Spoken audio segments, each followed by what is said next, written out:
ഇടുക്കി ജില്ലാ ശാസ്ത്ര ക്വിസിന്റെ ഭാഗമായി ഉടുമ്പൻചോല നിയോജക മണ്ഡലം ശാസ്ത്ര ക്വിസ് മത്സരം സംഘടിപ്പിച്ചു. സംസ്ഥാന യുവജനക്ഷേമ ബോർഡിന്റെ നേതൃത്വത്തിലാണ് മത്സരങ്ങൾ സംഘടിപ്പിച്ചത്.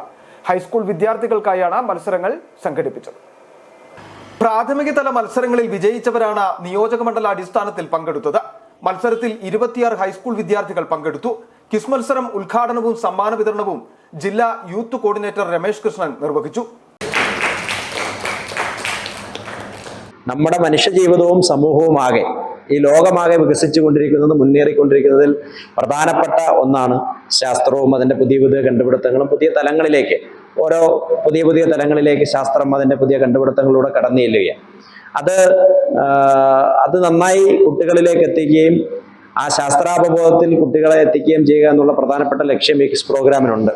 ചടങ്ങിൽ Nedumkandam block coordinator Bibin, quiz master Jyothis, ജില്ലാ യൂത്ത് പ്രോഗ്രാം ഓഫീസർ ശങ്കർ എന്നിവർ സംസാരിച്ചു. മത്സരത്തിൽ കല്ലാർ ഗവൺമെന്റ് ഹയർ സെക്കൻഡറി സ്കൂളിലെ നിവേദ് വിനോദ, അഭിനവ് ഡി രമേശ് എന്നിവർ 1ാം സ്ഥാനവും, ശാന്തിഗ്രാം ഗവൺമെന്റ് ഇംഗ്ലീഷ് മീഡിയം സ്കൂളിലെ സന ഫാത്തിമ, ഹൃദ്യ ബിനോ എന്നിവർ 2ാം സ്ഥാനവും നേടി. City vision, Nedumkandam.